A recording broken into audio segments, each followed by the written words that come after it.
মাননীয় স্পিকার, রাষ্ট্রপতি শাহাবুদ্দিনকে মৃদু ধন্যবাদ দেওয়া যায় দুইটা কারণে।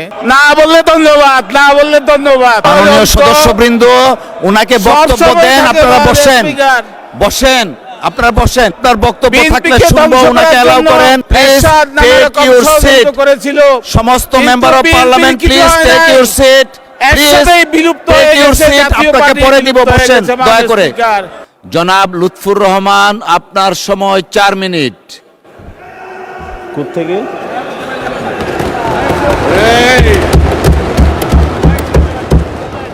মাননীয় স্পিকার, আপনাকে ধন্যবাদ। এখন 4 মিনিটে কি বলবো আমি তো নিজেই বুঝতেছি না।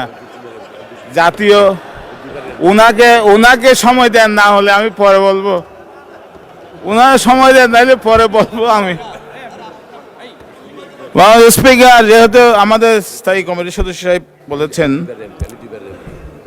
আমি ধন্যবাদ জানাই আমাদের মাননীয় প্রধানমন্ত্রী জনাব তারেক রহমানকে। তিনি আমাকে মনোনয়ন দিয়েছেন এবং আমি ধন্যবাদ কৃতজ্ঞতা জানাই কক্সবাজার পৌরসভার সদর রামু ঈদগাহ সম্মানিত জনগণকে, যারা আমাকে বিপুল ভোটে নির্বাচিত করেছেন। আমি অত্যন্ত শ্রদ্ধার সাথে স্মরণ করি স্বাধীনতার ঘোষক, বহুদলীয় গণতন্ত্রের প্রবক্তা শহীদ রাষ্ট্রপতি জিয়াউর রহমান এবং আপসহীন নেত্রী সফল প্রধানমন্ত্রী বেগম খালেদা জিয়াকে।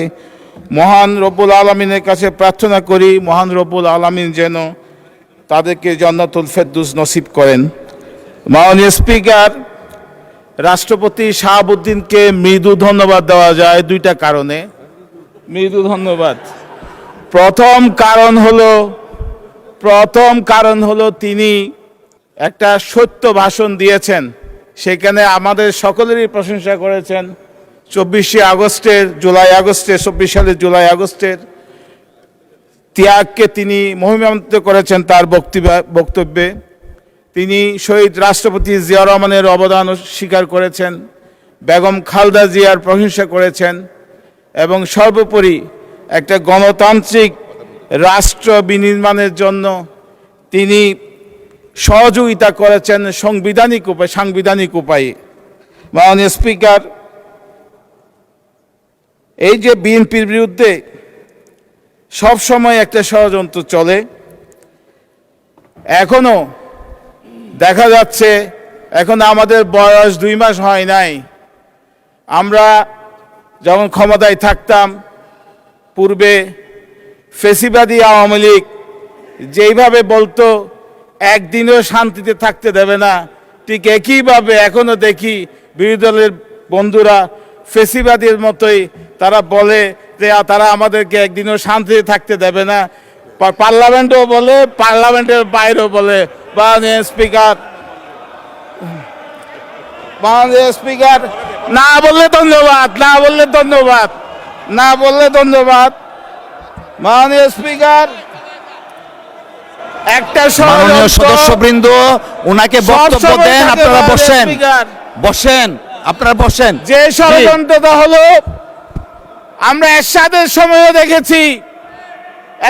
সময়ও দেখেছি বিএনপির মাননীয় সদস্য, আপনার বক্তব্য থাকলে শুনবো, ওনাকে অ্যালাউ করেন। Please take your seat. সমস্ত member of parliament please take your seat. একসাথেই বিলুপ্ত হয়ে গেছে জাতীয় আপনাকে পার্টি পরে দিব, বিলুপ্ত হয়ে বসেন গেছে, দয়া মাননীয় করে। স্পিকার। ঠিক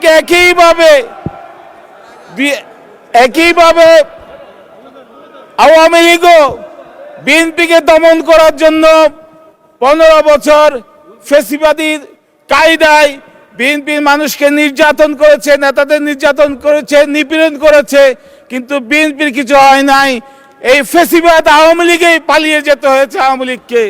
ঠিক একইভাবে আমি বিরোধী দলকে বলবো, তারা যাতে ইতিহাস থেকে শিক্ষা দেয়। মাননীয় স্পিকার, আমি আর কথা বাড়াতে চাই না, সময় শেষ। আমাকে যদি 1 মিনিট সময় দেন, আপনি 2 মিনিট সময় দেন, তাহলে আমি কক্সবাজারের কিছু কথা বলতে চাই।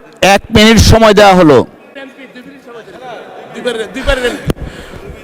মাননীয় স্পিকার,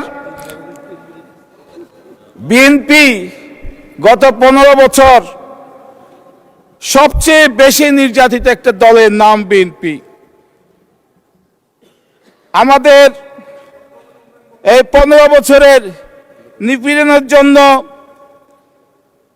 আমি কক্সবাজারের উন্নয়ন আসতেছি, সময় নাই। তো যাই হোক, কক্সবাজারের উন্নয়নের জন্য আমার নেতা স্থায়ী কমিটির সদস্য জনাব সালাউদ্দিন সাহেব আছেন। তিনি তার অভিভাবকত্ব দিয়ে কক্সবাজারের যত উন্নয়ন দরকার সব উন্নয়ন তিনি করে দেবেন ইনশাল্লাহ।